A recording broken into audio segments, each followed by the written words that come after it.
Hello, everyone. Welcome to this week's lecture on situational leadership. It's I think, a pretty straightforward, I would even say simple theory, pretty short, brief chapter. And so we're just going to kind of get into this. I think that it's a helpful theory to kind of study because, I mean, how many times does someone ask you a question and you just say, well, it depends on the situation, right? So hopefully this might help us in those situational moments navigate as leaders with our decision making and how we help our groups achieve their goals. So let's get started. Well, it depends, right? And so what is the situational theory really talking about here? Basically pretty straightforward, right? Different situations require different leadership styles, and it requires a leader to adapt their style to the demands of that situation. And I think even more specifically what this is talking about is maybe not even the situational context, but the followers and the team that you are leading, right? Like, who are the people you're surrounding yourselves with, and how do you adapt to their needs? Direct quote from Nordhaus, the essence of a situational approach demands that leaders match their style, the confidence and commitment of the followers. And you'll see that that's what the model is going to be breaking down for us. I think it operates on the assumption that the needs of our followers change because our followers change, right? I think that when you think about how athletes coming out of high school now are different than athletes that were coming out, when I graduated in 98, right, versus 1970, versus even 10 years ago, right? So, student athletes are changing. I think workplaces are changing, definitely the environments, but also with different generations now entering the workplace, I think that their motivations and passions and purposes look way differently than they did, 20 years ago, looking at Gen X versus Gen Z, right? So the more the leader is aware of the changes, so the more mindful that they are of the changes in their followers, the more effective the leader can become. And so, as I was reading the chapter and thinking about what I wanted to share with you guys, my thing is, what's to be said for consistency then? If the leader is changing, adapting all the time, then how does that connect with a leader's consistency? And I thought of two things, first of all, I'm thinking of integrated life from Bill George's work with authentic leadership is like, you have to show up as you, right? You're not changing your values. You're not changing your purpose. You're not changing what you stand for or who you are fundamentally as a person. You're just changing maybe some strategy and some tactics, right, to yield the desired outcome. And I think the other thing too is that there simply is just consistency in showing up for your followers and just being present and being there and being a leader who's in the room where it's happening and having a presence, right? So those were kind of just thoughts. I don't know, maybe if other things popped up for you as you were kind of sitting with the text, but that was something that came to mind. So the module, so basically there's two major parts of this. The top quadrant, right, is talking about leadership style, and there's two big parts to that. And we're talking about leadership behaviors being directive or supportive. And when we're talking about directive, I mean, these are I feel like pretty straightforward, but directive is very task driven, very goal oriented execution. I think about, a new person on your team. I think about a freshman, you're trying to teach them plays, like how you're coaching them step by step, right? Or you have a new employee, there's orientation. They know nothing, right, about how the organization operates. And so you have to do an onboarding of sorts. So I think about that when I think about directive behaviors. And then supportive behaviors, making sure they're comfortable, connecting emotionally, socially. And so this just makes me think of emotional intelligence a little bit. You just want to be, whether that's a sounding board, whether that's an encourager, again, meeting employees where they are. So there's 4 different styles here when it comes to situational leadership. So I tried to put these into my own words because obviously you can read the text and it does a good job of explaining it. So to me, when I think of directing, I think very much micromanaging, right? Like, we're just about instruction and supervision and achieving the goal. Your confidence is pretty low. And I think, it's the distinction to be made here is that we're not talking about competence as like how smart you are. We're talking about like a certain set of knowledge, right? So like I used a little while ago, a freshman knowing all of your out of bounds plays, a freshman knowing the calls from the quarterback, a freshman knowing the signals from the third base coach, right? So competence in that manner. You get a new job and, where's the fax machine? I don't even know if people use fax machines anymore, but you know what I mean? Is like, well, where's the mailroom? How do I make copies? Those kinds of things. There's obviously very baseline level examples, but you hopefully get the point. S2, so coaching.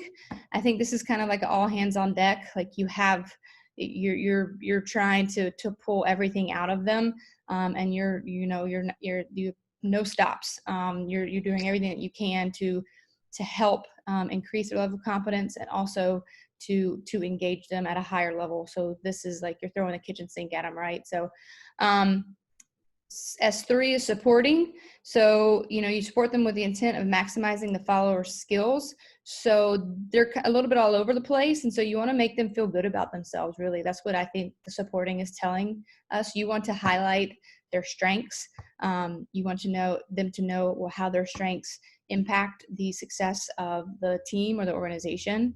And then S4 is delegating, and then it's just less of everything, which is you're kind of letting go of the reins a little bit. Kind of very, very, very hands off, right? Like you have someone who's kind of who knows what's going on and is really committed, and so they don't kind of need your hand holding anymore.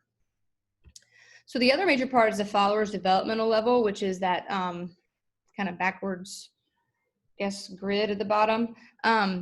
So they're talking about two things here: competence, which I think they're really just talking about skill set, and they're talking about commitment, which is your attitude. I also think about level of engagement, right, when it comes to commitment. And so, and this was kind of, again, in my own words, right? You talk about the D1, low confidence, high commitment. They're really excited, but really clueless. They're new to the job, highly motivated, have no idea what's going on. D2 is 1 foot in, 1 foot out, but their skill set is improving. Skill set's better than the D1.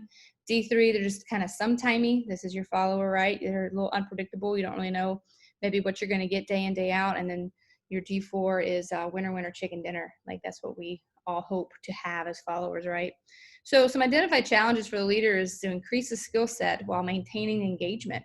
And so I think that's what's challenging with this model. And for all leaders is like, how do we get them from D1 to D4, while keeping their attention, while keeping them engaged? It made me think of an assessment from Gallup called Strengths Quest. If you're not familiar with it, it's a pretty good assessment. I think you can buy it for like $10 or something. But it tells you your top 5 strengths, and there are 35 strengths total.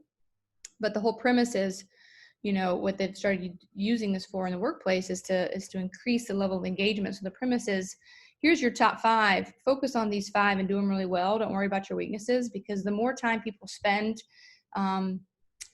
working within the realm of their strengths, the more level of engagement is going to go up, the production is going to go up, they're going to feel better about themselves because they're doing things that they're good at, right? So it just made me think about that, so I thought I'd throw it out there to you. But that's the big challenge, I feel like, when it comes to situational and what this module is kind of saying. So some strengths and not strengths, really easy to use. I feel like it's pretty straightforward. I've said that a couple times. Very practical. I think it gives, a lot of these theories just kind of give ideas. This gives very specific instruction and direction for the leader. It promotes adaptability, ability, and flexibility, which are super important, as 2020 is proving to us, and probably years to come also. No two follows are alike. I think that's an important part for leaders to acknowledge as well. It's not really thoroughly researched, and part of that, the lack of research or the lack of findings is the unclear connection between follower competence and commitment. Like, so what's going on there? Are we really sure that that's what's happening? As is there a sliding scale of sorts, and doesn't account for demographic or developmental variations in leader and follower. And so, when we're talking about different populations, we're talking about gender, we're talking about different disciplines and types of organizations. There's probably some variations there, and it doesn't really take that into account, right? So when you're coaching a team of 18 and 23-year-olds versus running an organization with, 22 and older, right? That probably looks a little bit different. So some food for thought, when I was thinking of kind of how we could take this and things I've learned in working with teams and being around college athletics, and how we could kind of put this to use.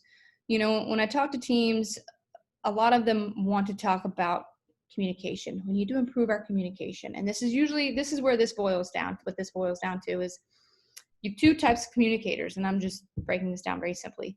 You have direct, aggressive, in your face, I will grab you by your jersey in a huddle and I will tell you what I think, right? And then you have the please pull me over the side, um, and rub my back while you're telling me, and I don't want to be called out in public, right? So you kind of have these two separate styles of communication.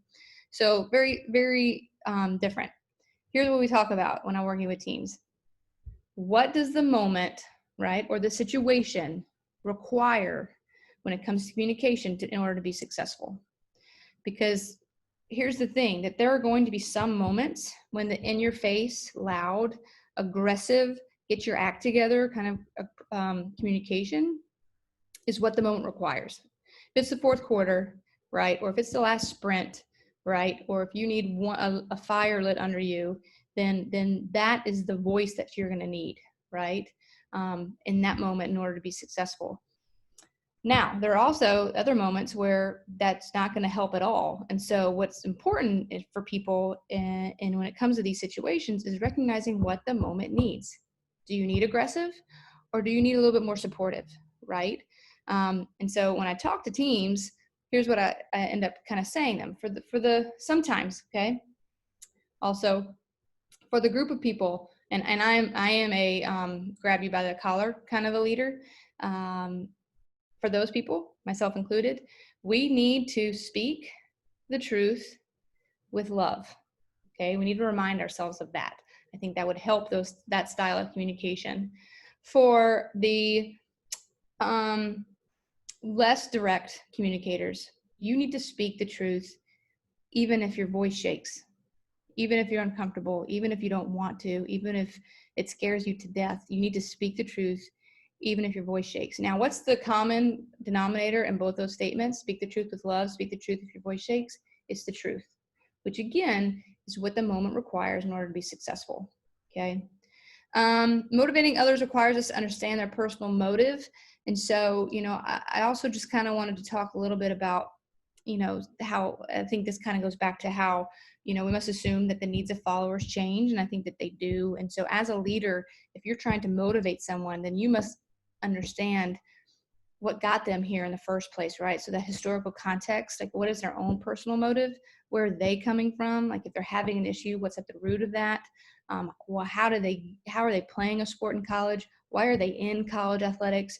And so, you know, exploring that person's internal, external motivations, helping identify some of those, and then that gives you really good information about how you can keep them engaged and create that buy-in.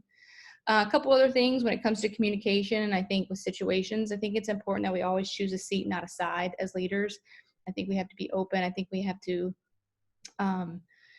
not go in with preconceived ideas and biases. I know that's hard, but you know, coming in and choosing a seat at the table, not a side of the table, is very important. And then also listening with our eyes. That's something that really helps me, is that I maintain eye contact with someone as the listener. That helps me hear what they're saying. That helps me stop thinking about what I want to say. And hopefully it gives that other person confidence and assurance that I am indeed paying attention. So that's just little extras that I wanted to add on to this module for you. I hope you enjoyed the conversation and enjoyed the chapter, and I look forward to reading your discussion boards. Okay, go Tigers.